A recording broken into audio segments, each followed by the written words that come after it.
Hey guys, so I wanted to come at you with a little bit different video today. So I had an idea while I was sitting at work that I kind of want to help out people that are interested in becoming a speech pathologist in the future.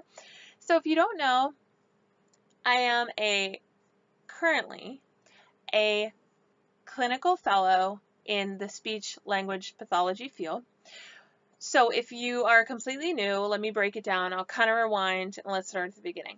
So I wanted to go to school to be a speech pathologist, a speech language therapist, speech teacher, whatever you want to call it. That's us. I decided that I wanted to go that route. You have to go 6 years. So I did that. I completed it in 5.5 because my school had a program where you could take your graduate courses over the summer. So I did do that. Graduated, did my year of internship or externship as we call it at the end of my grad school before I graduated. And I was in a school that was dedicated to those students who could not attend a regular school. So it was a specialized school for kids with mental disabilities, physical disabilities, behavioral issues, all that kind of thing. And then I was placed in a hospital setting for my medical side of the externship, and I really, really enjoyed my time there. I got to work with a lot of adults. I worked with a few kids there, but it was really nice to be able to see how different things were from your feeding and treating swallowing in the hospitals versus in schools where you're working on language and you're working on a lot of say your R, say your S, and those types of things. There's a lot more that encompasses all of it, but I don't want to bore anybody too much. And if you're here, then you probably know a lot about that already. So now, after graduation, I took some time because I hadn't taken my national exam, which is the exam that you have to take and pass to basically say, yes, I am able to work in this field and I can now have a job. I had my state license, but it only was approved after I took that test and passed it. So I studied for like 2 or 3 months in the summer. I went and took the test. I passed the test, but I graduated in May. I passed the test in August, so that much time had passed without me having a job. And then from August on, I was looking for a job. Luckily for me, I had another job already established and I wasn't out of a job completely, which was really nice and really helpful. And they were super supportive the whole way. They've always been very supportive of me and my journey. And luckily, I had that job because I had a rough time finding a job. I applied a lot of places. They said, you don't have any experience. You haven't really worked with this population. I applied to a rehab center where I would be working with mostly geriatric population. They said, well, you never worked in a nursing home before, so we're not really sure that you're appropriate for this job, which was really, um, it's really heartbreaking because how can you have that experience if you don't have a job? How do you have the job if you don't have the experience, kind of thing? And you go around in the circle and it's really just, it's mind-boggling how many jobs are like that still. So, yeah, so I spent about a year looking for a job. I spent from August to the following August trying to figure out what I wanted to do, trying to apply different places, just becoming very frustrated. And I finally got to the point where in December of that following year, I said, I'm going to apply to these places. And if I don't get a job, I have to take a break. Luckily for me, I got a call back, I got an interview, and I got the job right on the spot, which was so nice. So I'm currently working for an independent company who I won't mention, but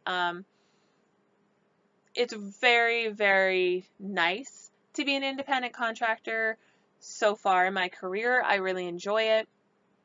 So let me talk to you a little bit right now about the independent contract side. So I'm currently in my clinical fellowship year, which means that I went through and completed all of my 6 years of grad school, graduated, and now I'm working. You have to work an entire year, well, 9 months, and have a certain experience level. You have to go through, you have a supervisor who comes and visits you, watches your sessions, and then grades how you're doing, how you're not doing. Are you making clinical decisions the proper way? Are you pulling tests when you need to pull the correct tests? All those kinds of things. They make sure that you're doing your job to the level it needs to be. And then when you get to the end of the 9 months and you've passed all those things, then you can turn that in. You write your check to ASHA and turn it in. ASHA is the national organization. You turn all that in and they certify you and say, okay, you're a certified speech-language pathologist. So that's where I'm at right now. I'm about 4 months into that process.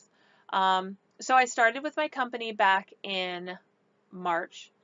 I didn't actually start working until the end of April. So I have all of May, all of June, all of July, all of August, and part of April in.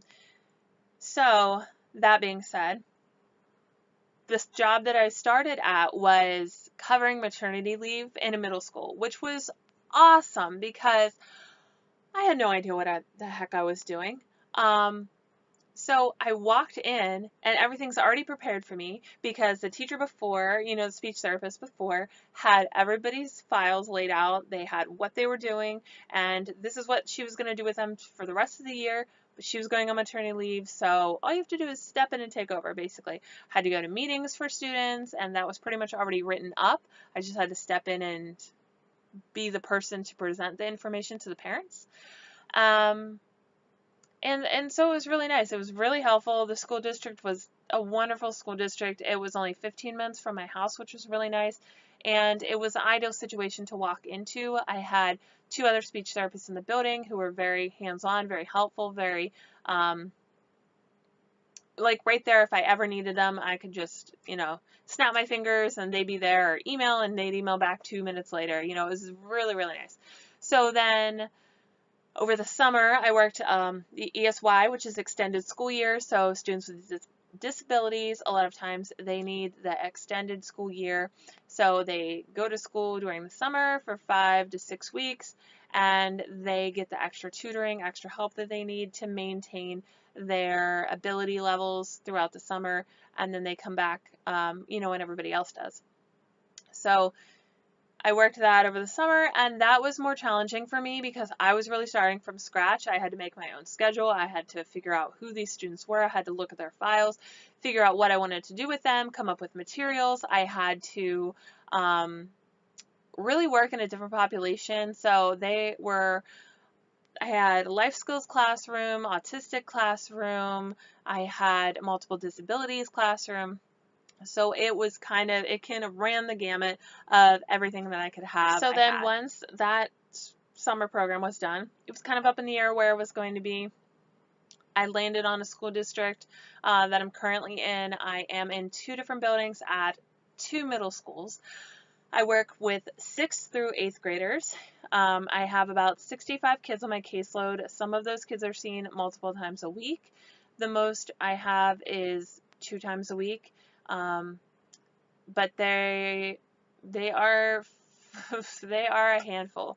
So I've been through some ups and downs with this job, but I really, really enjoy it. So before I touch more on that, let me talk to you about the independent contractor part that I was going to mention. So an independent contractor, because I'm in my CF year, the clinical fellow year, I'm not technically considered an independent contractor. I'm considered an employee of my company, but what they do is I have a separate site that I have to put in my billing, and so I put in how much time I spent, what I spent my day doing, basically. So I have 7.5 hours I'm able to bill for every student that I see. Every 30-minute session, I plug in 30 minutes for that student, And if I had any time making a lesson plan, making materials, documenting the session, documenting progress, I can put that in separately, and then that all gets accounted. So say I have 10 kids, all 30 sessions, that's 300 hours right, or 300 minutes, I'm sorry, right there. And I'm able to bill for 450 minutes. So I would have to fill in that 150 minutes somehow. Whether that's talking to teachers, emailing teachers, contacting the school, planning their lessons, planning materials, documenting their progress. Like I said, all of that is counted in. Any meetings I have, that's all accounted for. And then you have the paperwork that you do for the school. My school doesn't require any sort of paperwork. I don't have to keep documentation. We don't even do the MA billing, which is like the disability billing. That the school's not set up for that at this time. But there are a few things going into this year that I wish I would have known before, and I'm kind of learning along the way.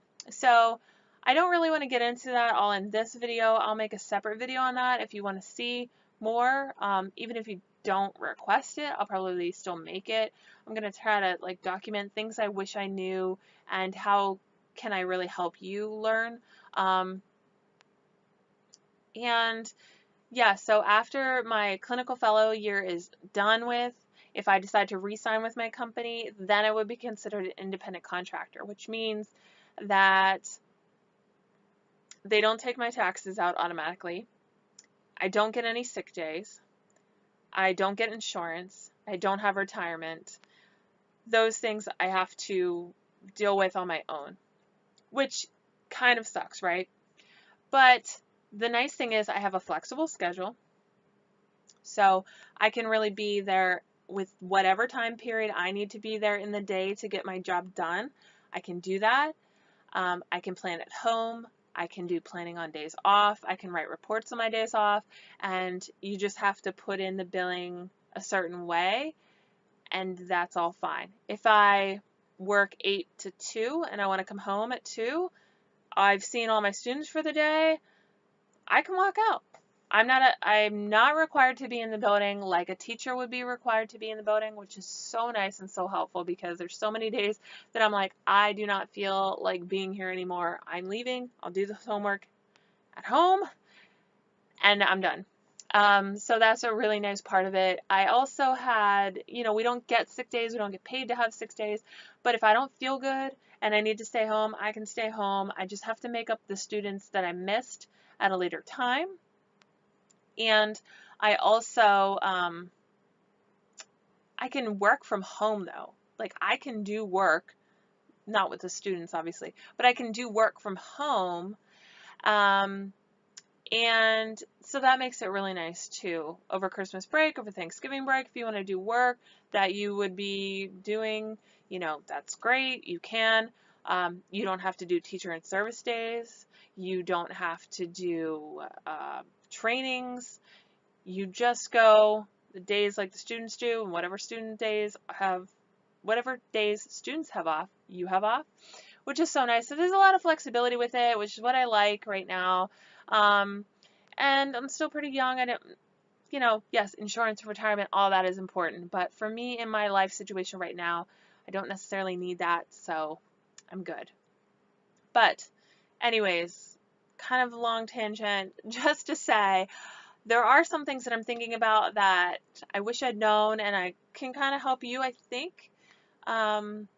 So let me know if you guys have any questions about any of this. Please leave it below. Try my best to get to it and try to keep you informed. And I will talk to you guys soon. Bye.